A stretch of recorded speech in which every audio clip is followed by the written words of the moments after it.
And I remember loving the fact that I went to school in a castle. Bancroft really felt like a castle, and that's so magical when you're a little kid. Wonderfully imaginative building in every conceivable respect. What I love about it is that kids love to come to school here. So I really enjoyed my time at Bancroft. I had such a great experience. Everyone was so friendly and so supportive. I got a beautiful letter from my 5th grade teacher from Bancroft when she saw me on Idol and just wanted to let me know how proud she was of me. So that was really cool to have that piece of my childhood kind of come back. It was a good place to come. I was very lucky to be asked to be the leader of this community, and I'm fortunate that I'm here, and I appreciate the opportunity. Now I've come to a couple of retirement parties, and lo and behold, the teachers will say, "Oh, can we sing the Bancroft School song?" And I loved the Christmas sing-alongs that we used to have in the media center. Those were magnificent.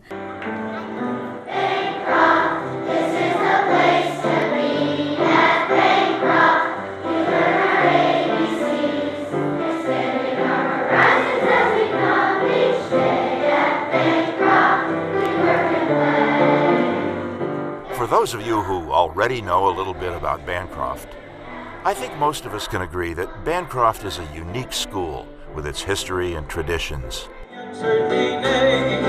Such a customer's yours I can have any day, and it's no, nay, never! No, nay, never, no more. I play about rumor.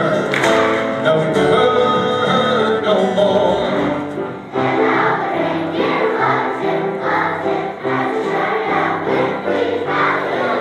The holiday sing-alongs are a staple to the Bancroft community as it brings people together and puts smiles on faces. And I loved the Christmas sing-alongs that we used to have in the media center. Those were magnificent. When people talk about the sing-alongs, there's just a certain warmth in their heart that they remember the time that they sang 5 Golden Rings and the kids held up the hula hoop, saw Rudolph the Red-Nosed Reindeer, and the kindergartners all wore their reindeer antlers. That kind of thing is a tradition at this school, and I'm sure every school has their traditions, but it was a special warmth at this school. As a parent, to come to those holiday sings with the kids all around the railings and the upper lofts, and that was really a special time. And then, so my dad is Brian Cochran, and he has been singing at Bancroft every St. Patrick's Day since my sister started going to school here. And he still does it to this day. So even after I graduated Bancroft Elementary in 2007, he still does it and he still loves it.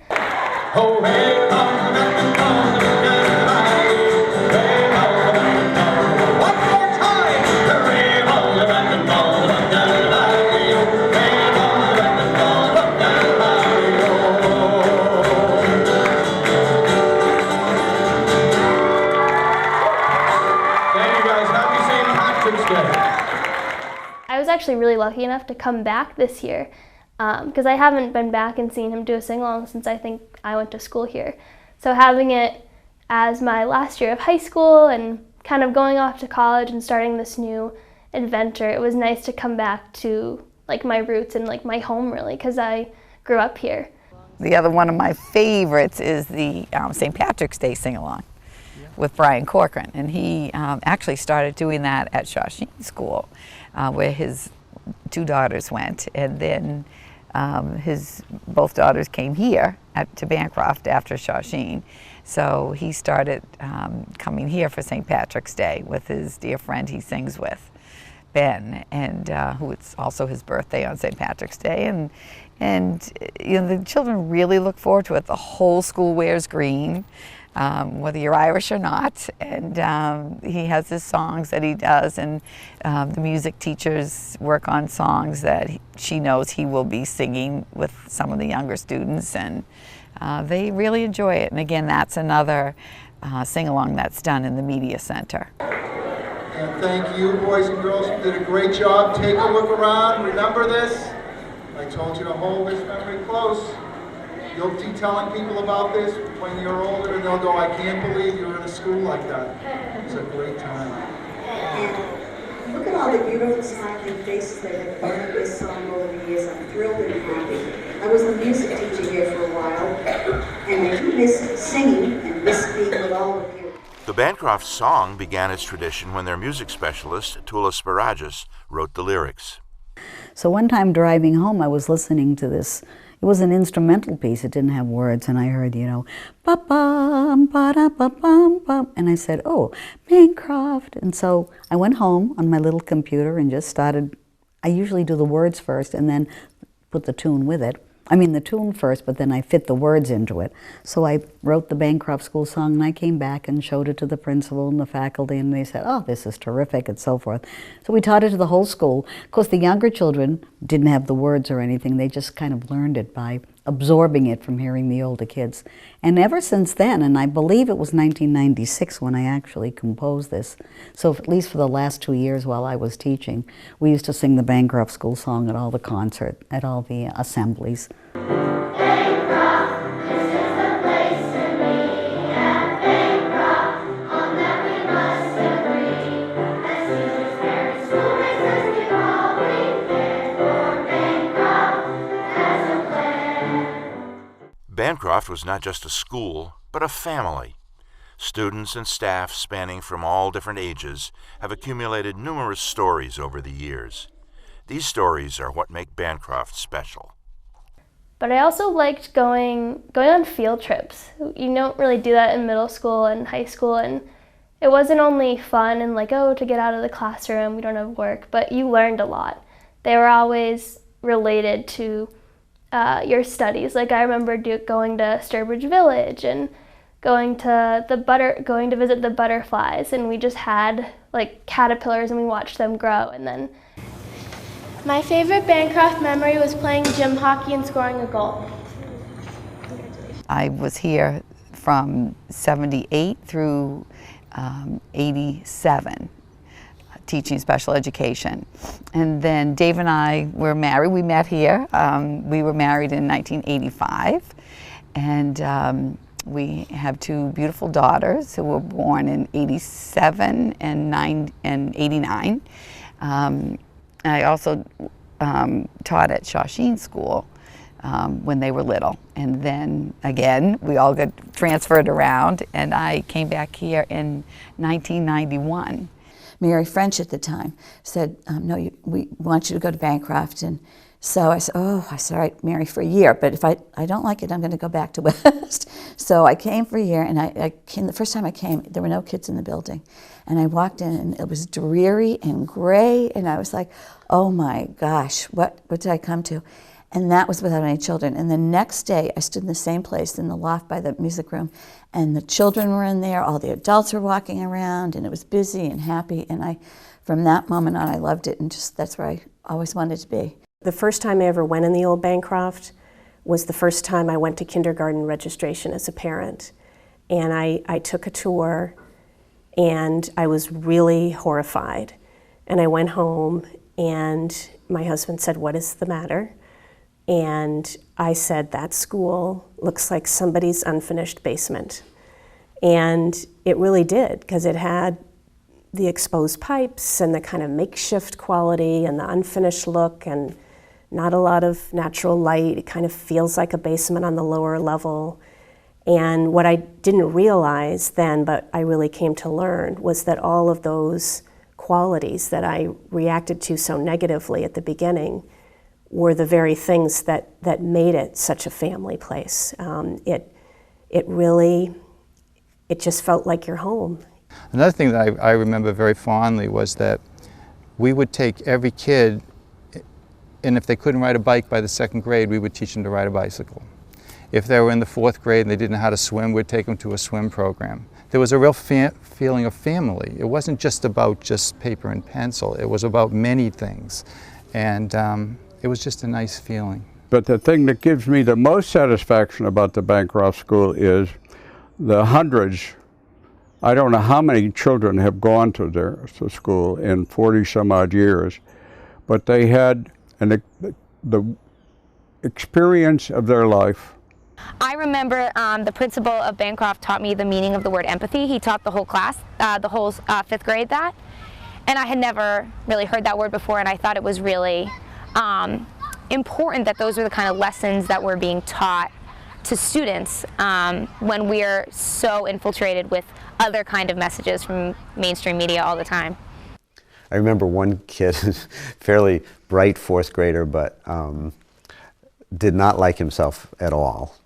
He and I were meeting, and he came into my room, and we were talking, and he had done something very, very kind to help another kid. And I said, you know, that was actually very sweet. That's called empathy. And I explained what it was. And he said to me, Mr. Irving, you're just saying that because if you don't say that, you'll lose your job. And, you know, because that's how kind of cynical he was. And I said, no, if I don't meet with you, I'll lose my job. But what I said was because you earned that particular compliment. You don't have to take it, but I'm not taking it back. Got it, buddy? He says, okay. So, I mean, you know, so there were those kinds of fun and therapeutic interactions that we all had. But being here at an elementary school, I love it because you see your kindergarten students for the next 5 years. So you really see them a total of 6 years in the building. You see them grow, and you know, it's just a wonderful opportunity to be around when they're growing up like that. I remember a couple field trips I went on I liked them a lot. I liked the Sturbridge Village in 4th grade, where we went out to like a colony out in Western Massachusetts, and I thought that was really cool. And then I enjoyed outdoor ed a lot. That was kind of unique. I think it's unique to Andover, but it was really fun. It really helped gain friends and have good memories of the school. My favorite Bancroft memory is ranger, a camp counselor at Outdoor Ed. And we taught a lot through music. I can remember doing a song, and I taught the kids the table of fives with the instrument. You remember this song? You might remember it. "Dwant none your weevily wheat, dwant none your barley. Take some flour and in half an hour, go bake a cake for Charlie. 5 times 5 is 25. And the kids used to play the basses and whatever, and they would sing. 5 times 6 is 30. 5 times 7 is 35. 5 times 8 is 40. Dwant none your weevily wheat. Kids loved that. And I remember when the teachers would pick the children up, I said, they already know their 5 table. Oh, they do? It was just fun. You learn so much through music, people don't realize it. My favorite Bancroft memory are all the sing-alongs in the media center. But there was a storm here. The blizzard of '78. Yeah, and trees went out on Bancroft Road, and we couldn't get the kids out of the school. The second bus kids couldn't leave the school because it was too dangerous and the buses couldn't get back.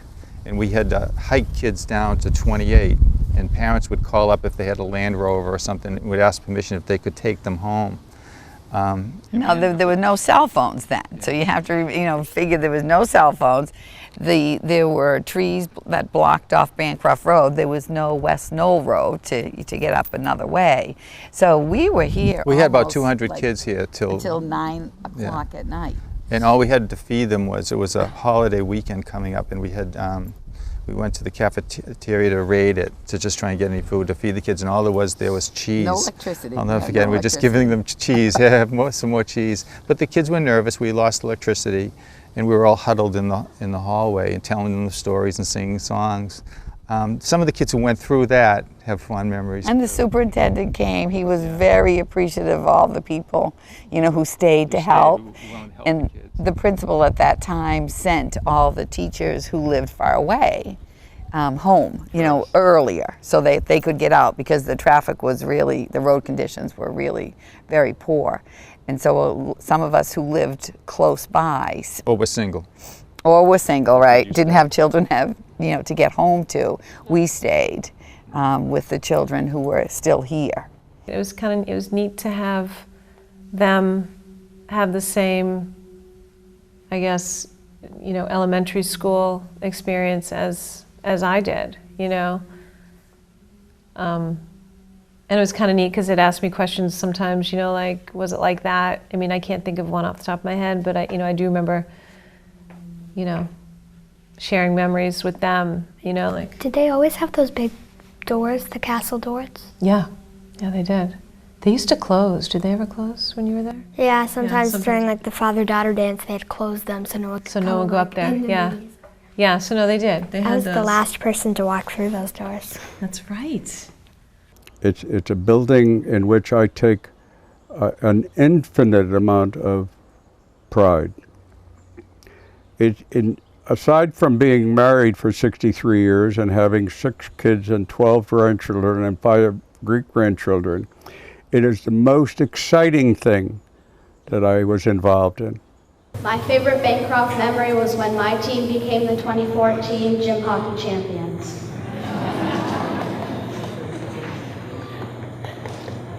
Lucas Kellaway. My favorite Bancroft memory was when my team won the gym hockey championship. Another thing that I think was unusual about this school was the number of men in the school. So if you go into most elementary schools, there's only 1 or 2. There was a significant male population in this school, and I don't think that was done by design. It just happened that way. But it had a different feel for it because it was almost like a moms and dads in the school along with the kids.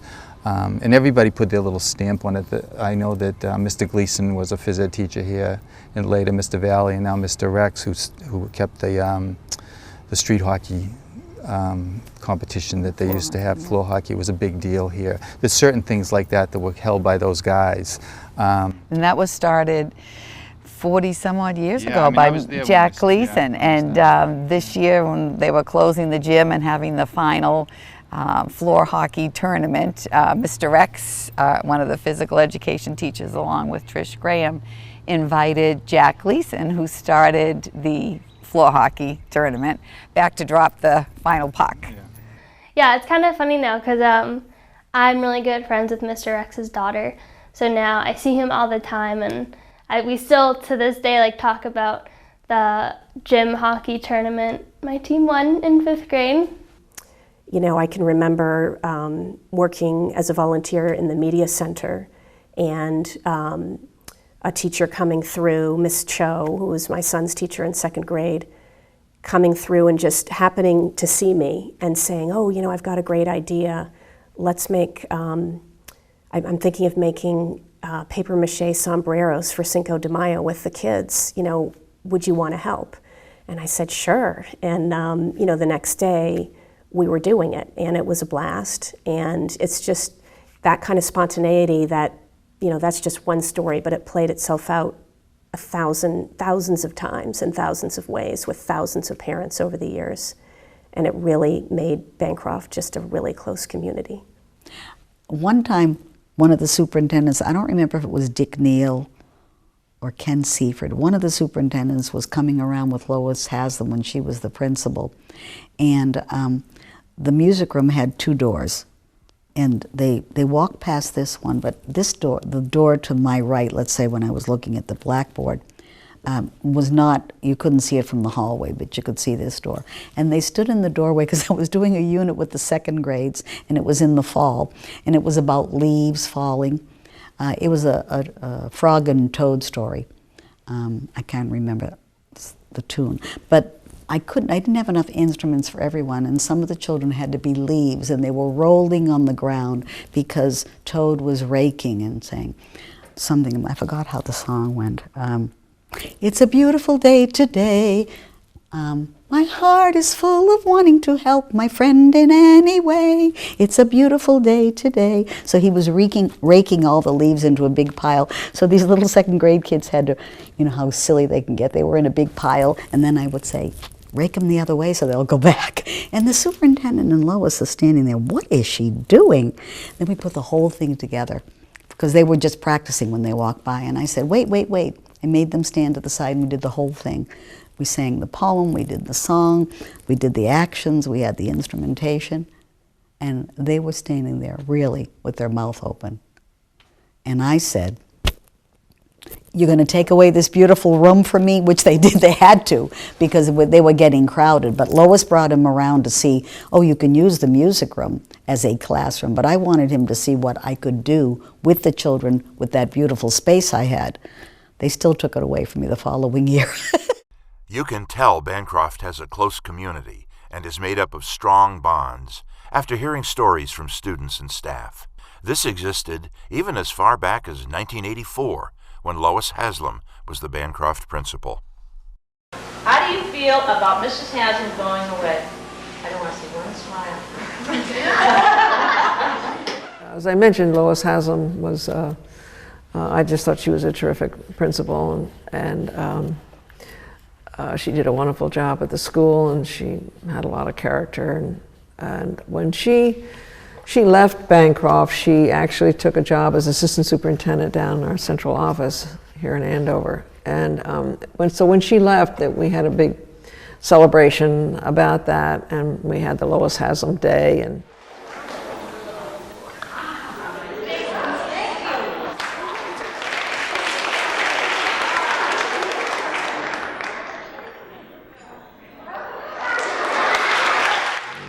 Katie Ongaro, and we asked her to do a painting of Bancroft, and she did, and we gave that as a gift to Lois. So Lois has had that in her Vermont home all these years, and then when she heard about the school being closed and a new school opening, she suggested that she give the painting back to the school. You're going to take away memories from here that no one else will have. You will talk about this school with open classes and the open lofts and the big library, and people will go, was it a school? And you'll have those memories of this building and this place and how you enjoyed being here with all of your friends in ways that no one else will be able to even think about. I had the advantage of I came in 1976. And of talking to the people who created the school. And it was interesting because we asked them, what were you thinking? Because with this open concept. And they were basically really excited about the school because it was a whole new idea of how to create a school environment. I think, parents often when they first come in and see the building, they had the same reaction I did, which is, oh no, it's going to be too loud, it's going to be too chaotic. But I think the kids really didn't have a problem with it. I think parents looking in from the outside worry, but it was a great place. We learned a lot about how to focus and really concentrate in our work because there were no doors and because it was so open. So I think because of that actually helped me a lot growing up with high school, and now going off to college, I know how to focus on my work and not get distracted by people walking by and whatnot. I can just focus on one thing, really. It's not the same as it was when I was there. You guys have things in between the classrooms, the computer room was in between mine and another 5th grade classroom this year. Yeah, and there's bookshelves. If you were on one end of the classroom, you could see straight through to the other side. You can't do that today, really. No, and you could hear everything going on. So, you could even. You can hear it today, but it's harder because there's bookshelves in between and a bunch of computers. So you can hear the other classrooms? Yeah. Yeah. But this is literally you could look down and watch math going on. You can't do that today. But what I think is nice about that? I feel like it there's so much going on everywhere around you all the time that it kind of gave you a focus, kind of made you focus. Whereas maybe today they're in one classroom and they're not focusing as much. I don't know. They can't get rid of the noise out around them. I feel like we were really good as kids getting rid of the noise around us and learning even though there was a lot of stuff going on. You sort of look at an open classroom building, which the old Bancroft was, and you say, what about kids with attention problems and focusing problems and ADHD and such? And it's fascinating because a lot of those kids need some noise to be able to concentrate. It's like high schoolers need the television on or something to be able to get their homework done. And so the building would provide, the ambient noise in the building, just from that many kids, would provide the sort of fill-in stimulation that kids would need so that they could concentrate. And then those kids who needed really much more quiet rooms, there was a closed classroom at every level as well. So they would leave the spaces in the corners open so that you could, if you had to be noisy or you wanted to be real quiet, you could go into those spaces. As the school became more and more crowded, those spaces started to fill up, and there was no place to go. So then teachers started to put the dividers up.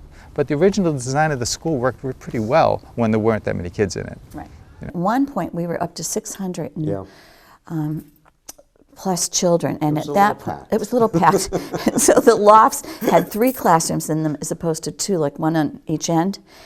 And that was interesting. But when Wood Hill and High Plain came on board and they redistricted, we went to a much smaller number that has since creeped up a little bit to almost 500. But that's made a difference over the past 8 or 10 years, however many years it's been. I think when it got a little tricky was September of 1980. We went from around 400 some odd children to, I think it was close to 600, because Doherty Elementary School closed. And Doherty Elementary, a lot of the faculty and staff from Doherty came to Bancroft. So we really jumped in numbers without the portables that year. And it was at that point when I happened to be president of the Bancroft PTO, and it was really an interesting time because you had 2 schools that were merging. You had a principal who had been at the Doherty who was coming to Bancroft. So you had 2 cultures, 2 groups of people who were coming together. And our principal in that transition was Lois Haslam. We just managed to squeeze those 500 or 600 kids into that media center. We had a wonderful time. And parents always came. The superintendent of schools always came.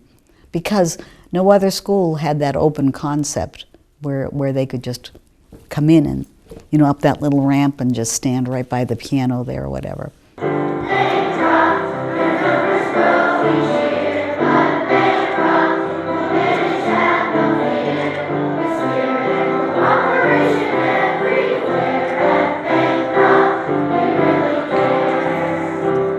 Because you could go into the different classrooms for different things. If we did science projects or if we had music, we would kind of like switch classrooms, and it felt nice because you had a sense of space and location that as a kid is really important. You weren't just confined to a space, you could kind of explore. And to this day I still have dreams of the stairwells because they're in like turrets on the side, and just going up and down those stairs was kind of a cool experience. It feels like the only enclosed space in the building.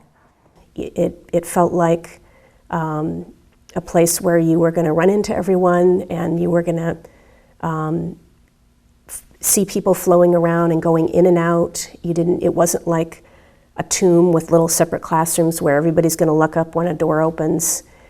Everybody's just flowing everywhere. And I think that kind of makeshift quality really became embedded in the teacher's ability to be spontaneous and be collegial and be creative. And it really, it was just a wonderful, wonderful learning community. Homey type of environment was impressive, and it really touched, I think it touched anyone who came in to see it, because you really saw how people interacted. It wasn't like going into a gymnasium or a cafeteria where there are seats lined up or there's a stage, and it's a place where it's meant to happen. You know, this space was meant for people to gather. We just gathered as part of our regular day in the regular environment and all came together. You're not alone teaching here. At all. You're not alone. We used to say it was working in a fishbowl, because in the early years, not only is it open and can everybody see what you do, but we always had the tours going through. There was a tour every day, someone going through from colleges taking people through.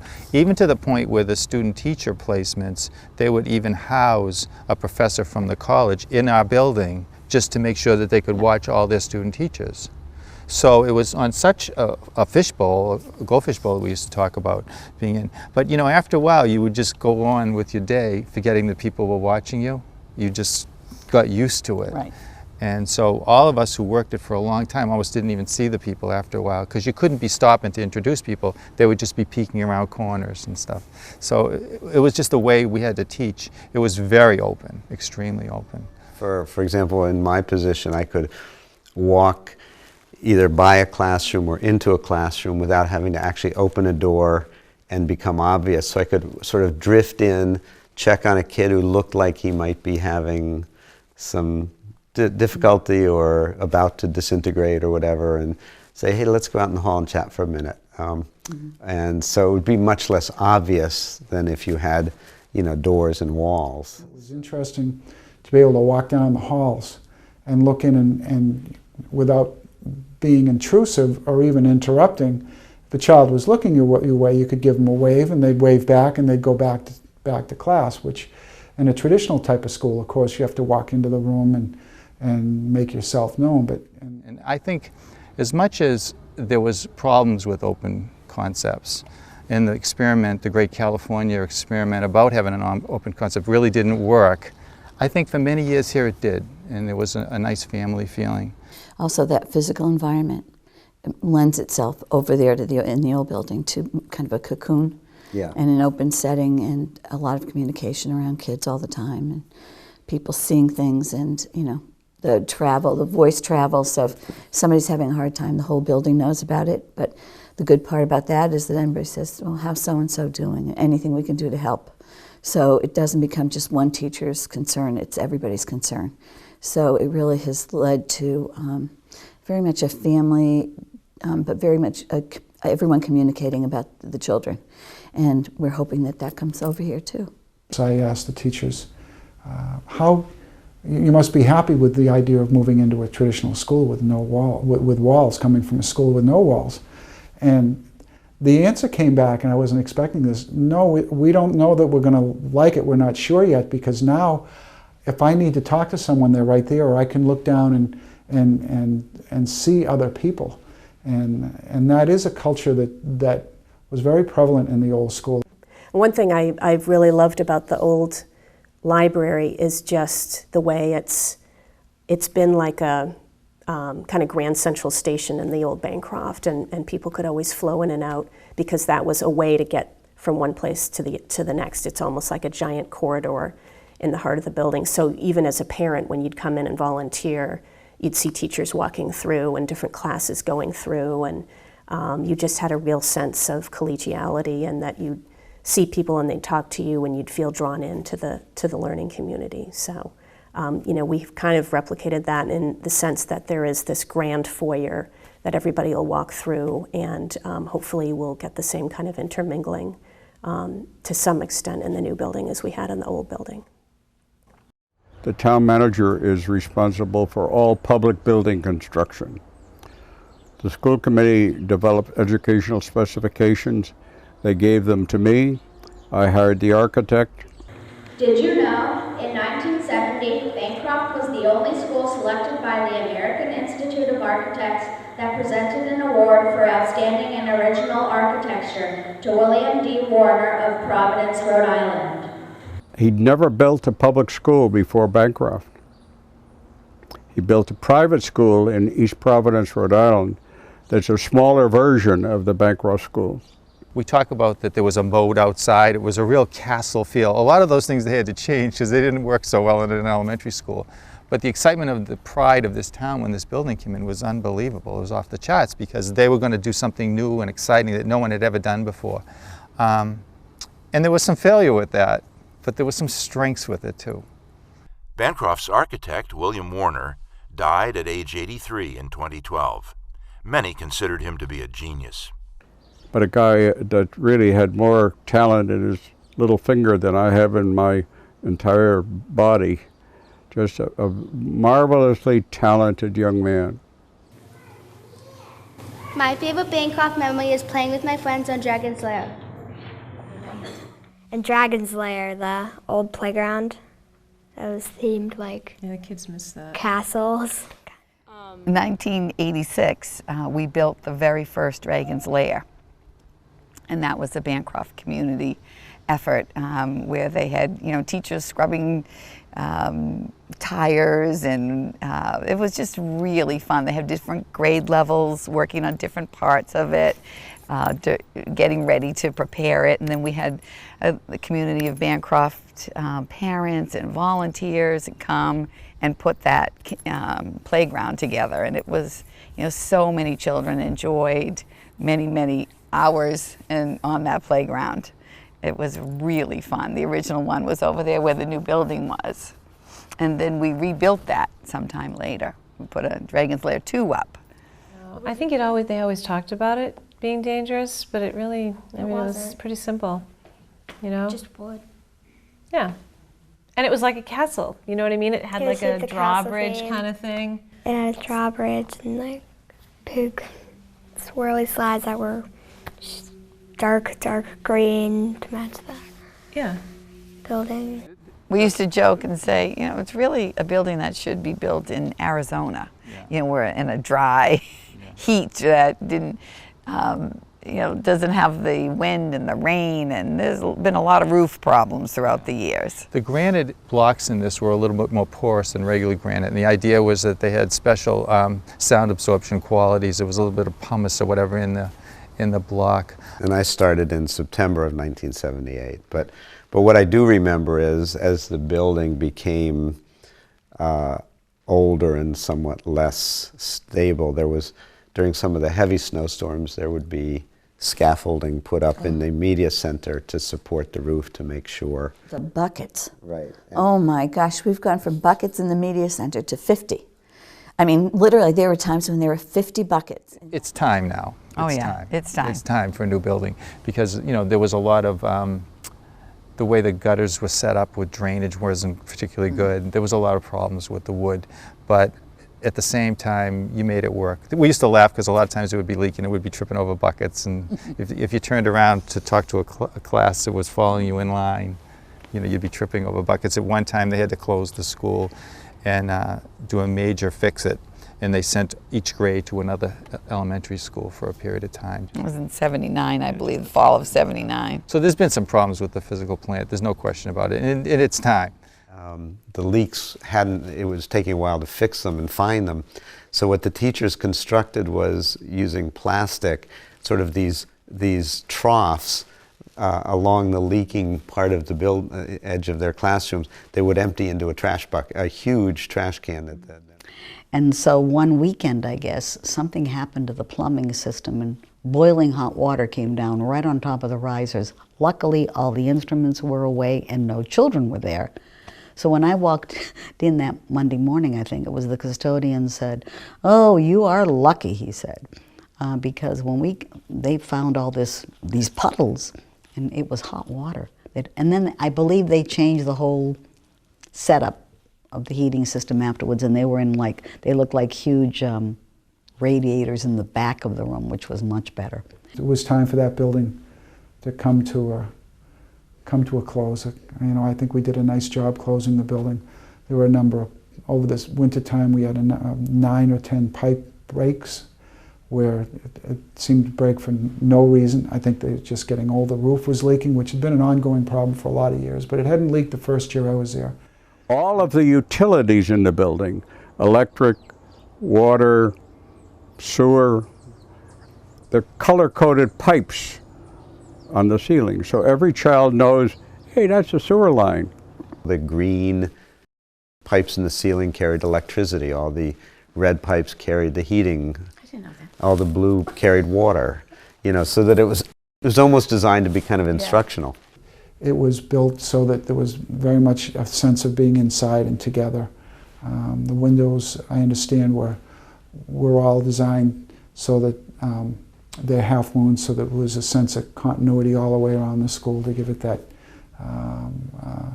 the castle type of feel with the ramp and the bridge and the doors and all of that. So it was more than a building. Everything had some meaning to it, depending on what part of the building you were in. So that also helped people to connect to the building.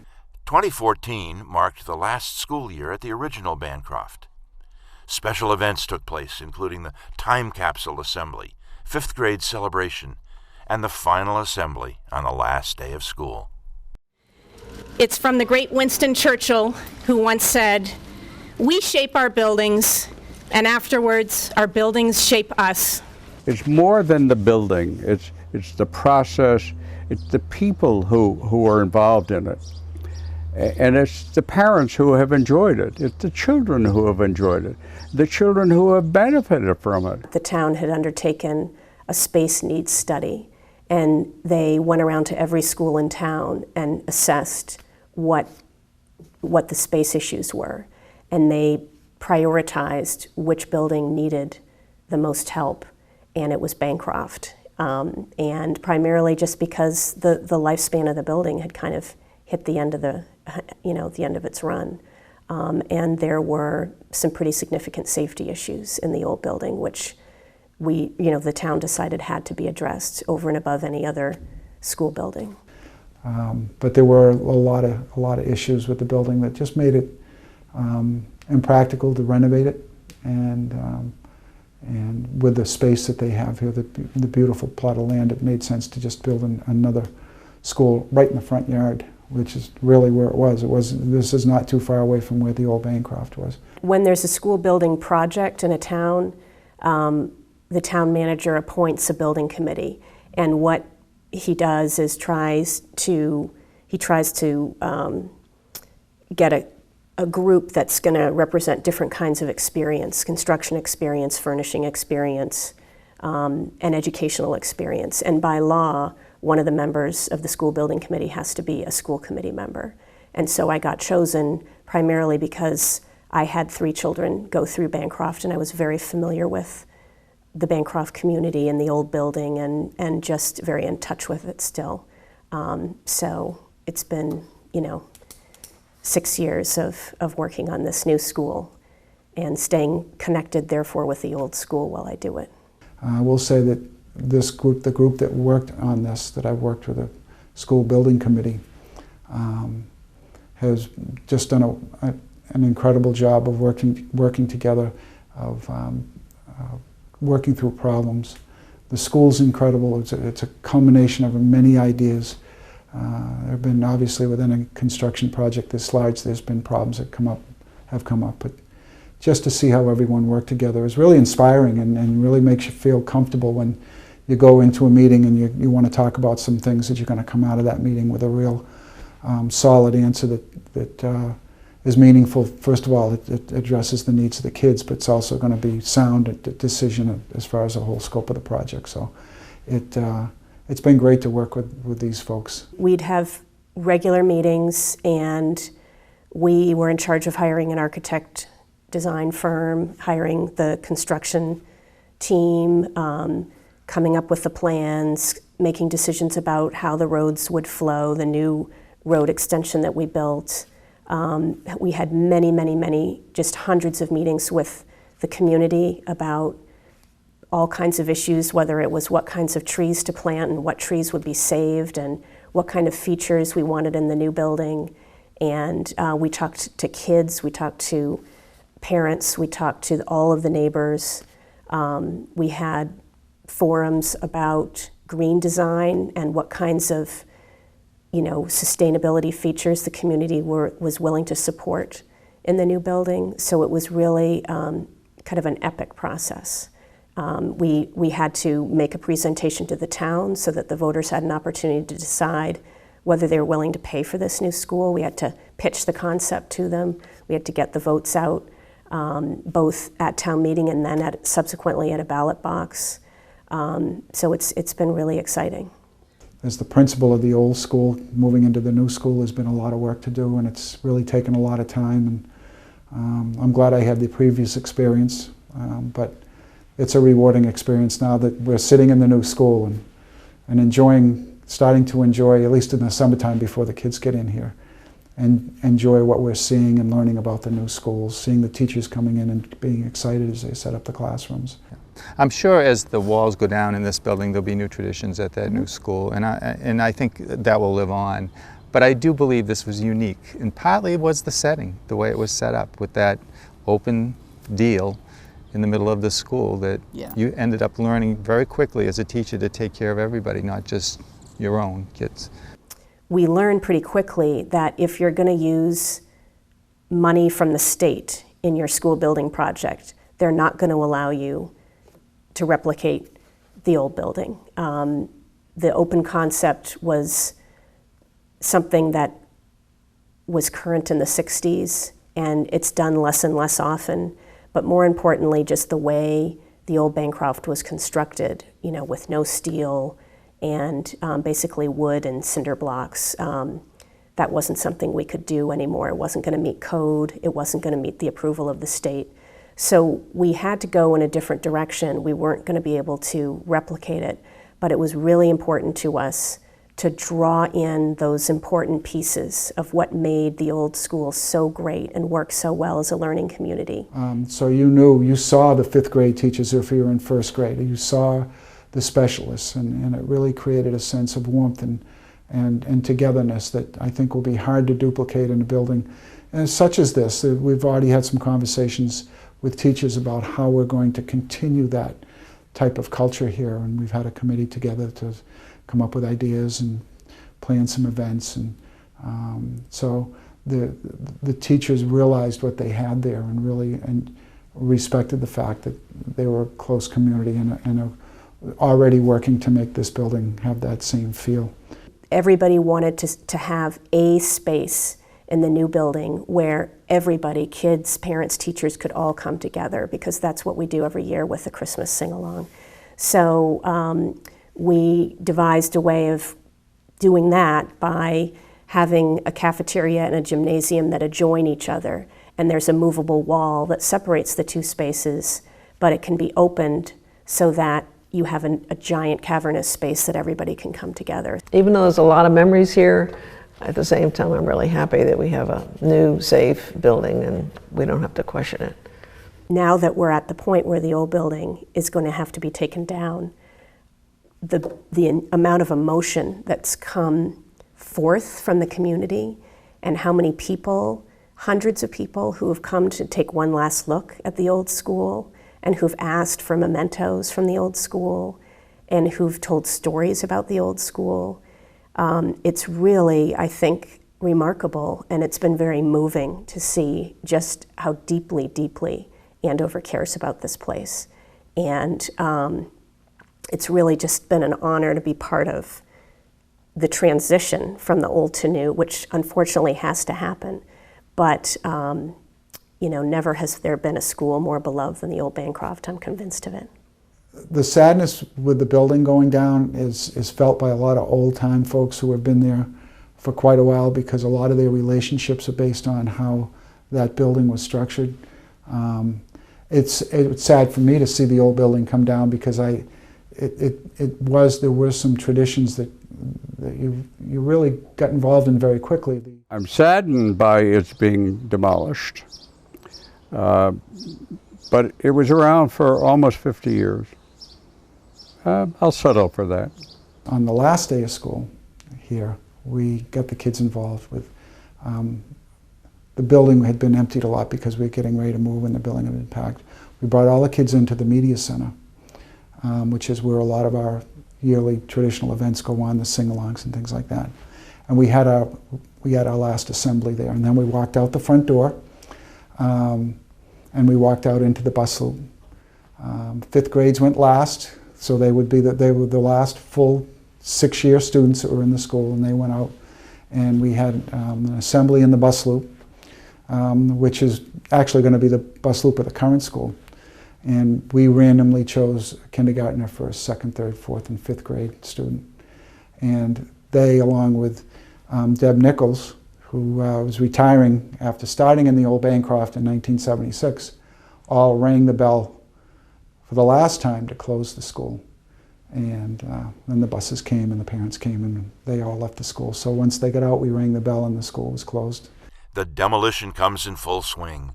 The old Bancroft must come down to make way for the new Bancroft. As superintendent, I can tell you that the one thing that I know above all else, materials may make a building, but it is the community of people within and around it that make that building a school. The building is very special, but I think no matter what school any child goes to, it's really the teachers that make the difference. We have a lot of memories from our old building that we'll take with us, and we're going to make a lot of new memories in the new building. I've worked really hard, as so many others have, on creating the new building for the new Bancroft, and I fully believe that everything that's special about the old Bancroft isn't just about, bricks and mortar. It's just about the spirit of all of the people who've inhabited the old building, and that will transfer into the new building. But I've been very excited about the new building because it's been a long time coming.